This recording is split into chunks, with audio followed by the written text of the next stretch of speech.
llamó un periodista español, corresponsal de Puebla, si no recuerdo mal, para darme la noticia ya de madrugada, muy tarde, y así la recibí, aunque la esperaba ya porque era evidente que ese hombre moría. ¿Se acuerda de qué hizo la noche que murió Franco?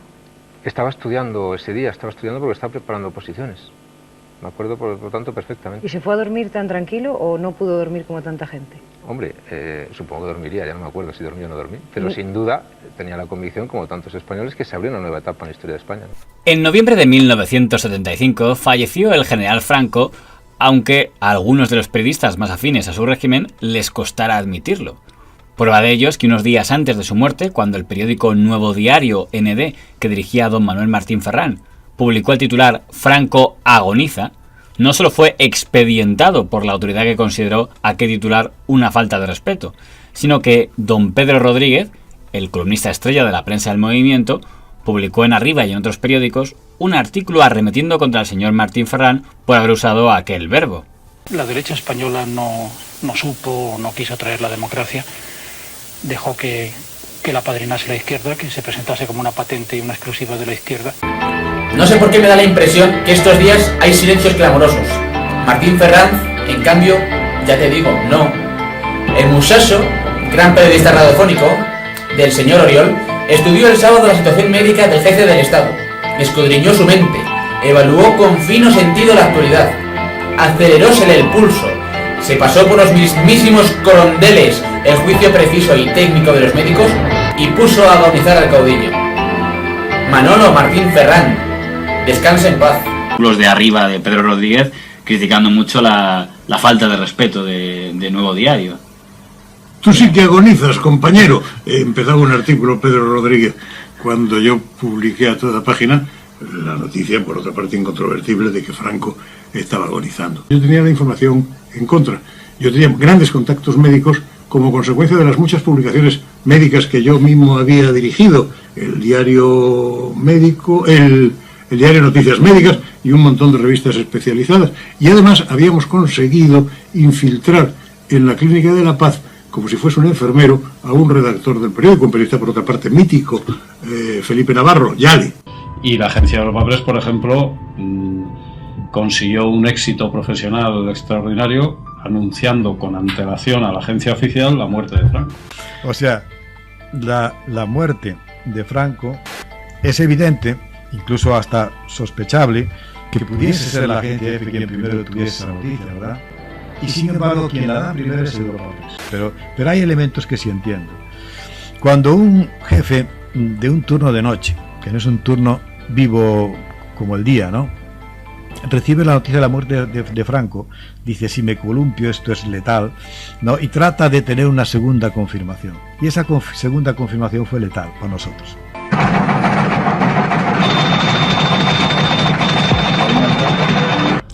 Es decir, el famoso teletipo que había que dar después de la guerra civil y 40 años era Franco ha muerto, Franco ha muerto, Franco ha muerto. Y lo dio Europapress, por cierto, cuya garganta profunda luego fue condenada. Era un gran militar y un gran patriota, un hombre sumamente inteligente. Lo voy a decir: el teniente general Andrés Casinello Pérez. Ese fue, que era jefe de los servicios secretos. Luego ocupó cargos gobernando el PSOE, ¿no? Exactamente.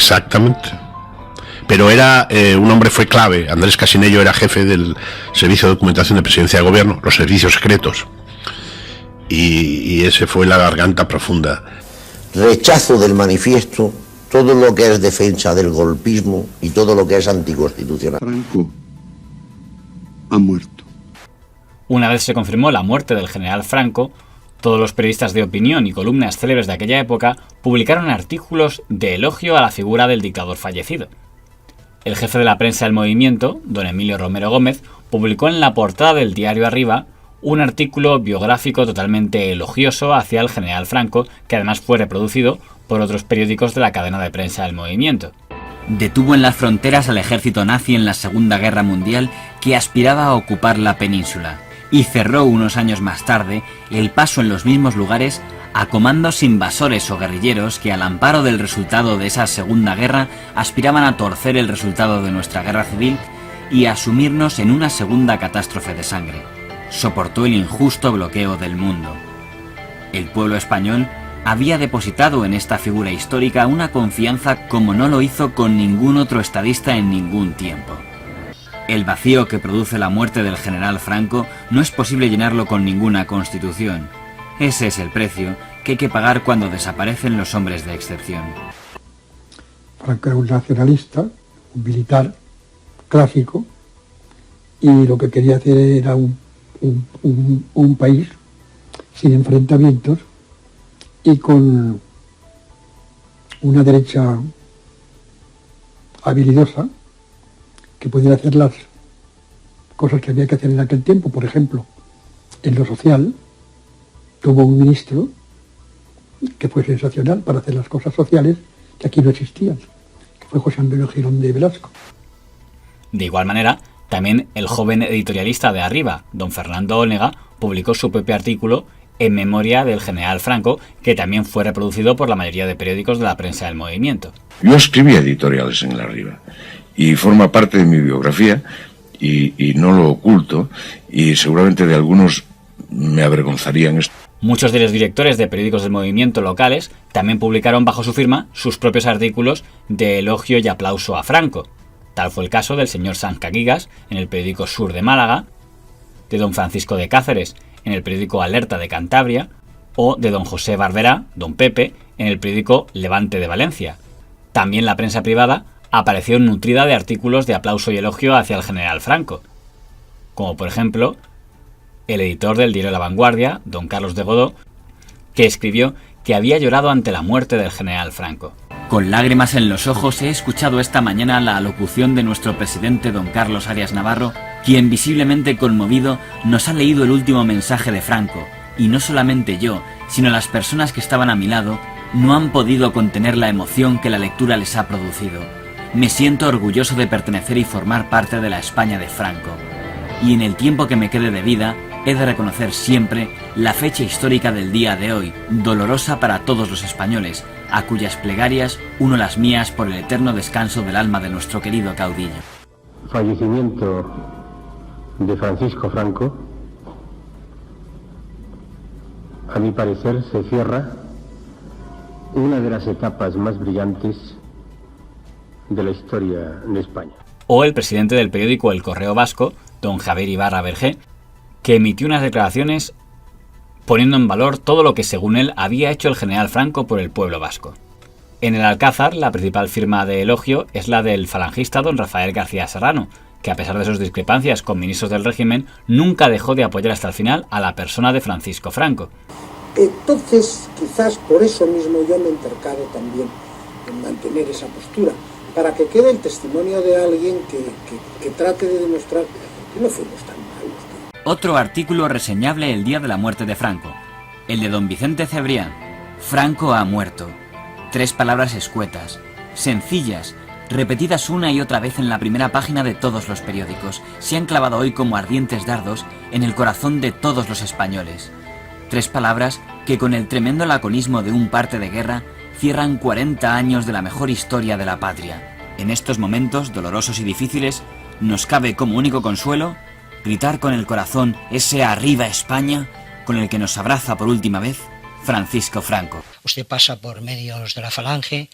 Con la Falange prácticamente no tuve ninguna relación yo personalmente. Mi padre era falangista, pero realmente tenía un talante muy liberal, no nos adoctrinó a los hijos.